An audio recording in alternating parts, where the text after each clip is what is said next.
Bonjour. OK. Admettons pour les besoins du discours ce que j'ai déjà nommé l'hypothèse du cerveau, c'est-à-dire l'hypothèse d'une caractéristique du cerveau clairement identifiable qui serait la même chez la majorité des femelles humaines et chez certains mâles qui sont les femmes trans. Ce serait donc cette caractéristique du cerveau qui est commune aux femmes et aux femmes trans. Et aussi l'hypothèse d'une caractéristique du cerveau clairement identifiable qui serait la même chez la majorité des mâles humains et chez certaines femelles qui sont les hommes trans. Ce serait la caractéristique qui est commune aux hommes et aux hommes trans. Je vais maintenant expliquer pourquoi, même si ça existait, je m'opposerais à ce qu'on définisse les mots femmes et hommes en fonction de ça. On a une longue habitude derrière nous pour utiliser les mots femmes et hommes en fonction du sexe des humains. L'humain est un mammifère.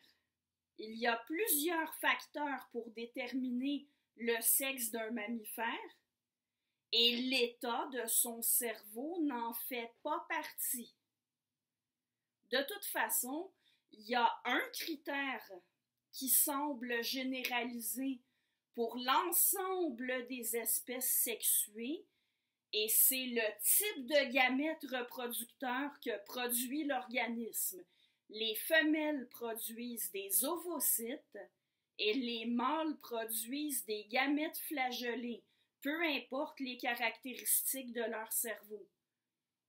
Si l'hypothèse du cerveau était vraie, ça voudrait dire simplement qu'il y a des femmes et des hommes dont le cerveau est atypique pour leur sexe. Bon, bien entendu, on pourrait changer la définition du mot sexe, mais j'ai déjà dit que je m'oppose à ce qu'on soit obligé de changer le sens d'un mot couramment utilisé parce qu'une minorité militante veut qu'il change. Et je vois pas trop non plus pourquoi on changerait la définition du mot sexe juste pour notre espèce. Ça ferait juste porter à confusion.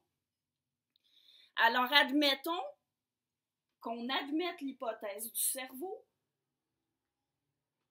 et qu'on définisse explicitement le concept d'identité de genre, pas genre, identité de genre.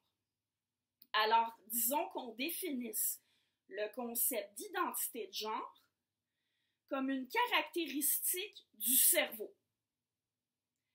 Admettons aussi qu'à partir de là, on établisse une définition des mots femmes et hommes selon l'identité de genre.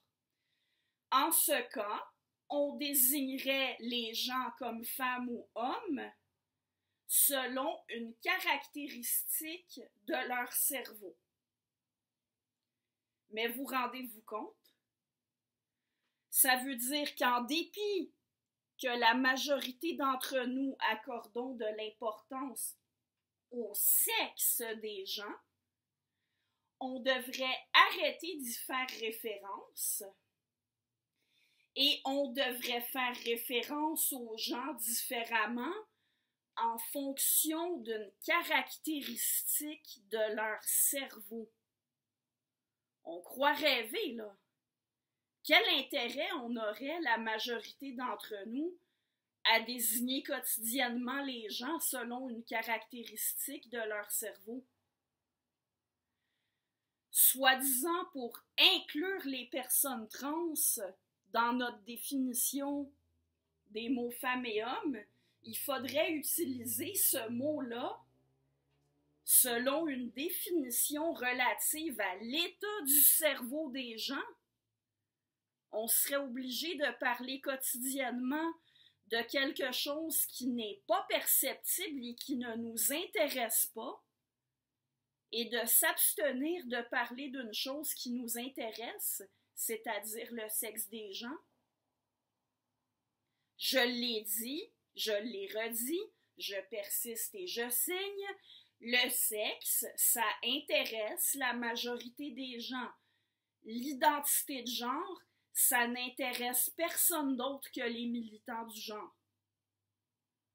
Il y a beaucoup de gens qui savent même pas ce que ça veut dire. En fait, je comprends pas ce que c'est censé vouloir dire alors que je m'intéresse à ça depuis des années.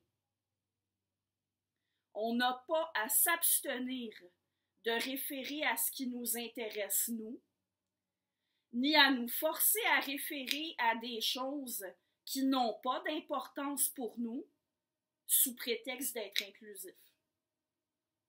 Entre tenir compte de l'existence des trans et les accommoder, et renoncer à ce qui est important pour la majorité, entre autres en se conformant à une novlangue qui nous est unilatéralement imposée par une minorité, ben il y a une différence. Et pour conclure, je réitère que de toute façon, je doute que les militants du genre veuillent vraiment qu'on établisse des définitions alternatives des mots femmes et hommes. Et si vous avez manqué mon argumentation à ce sujet-là, vous pouvez retourner voir la capsule que j'avais faite là-dessus.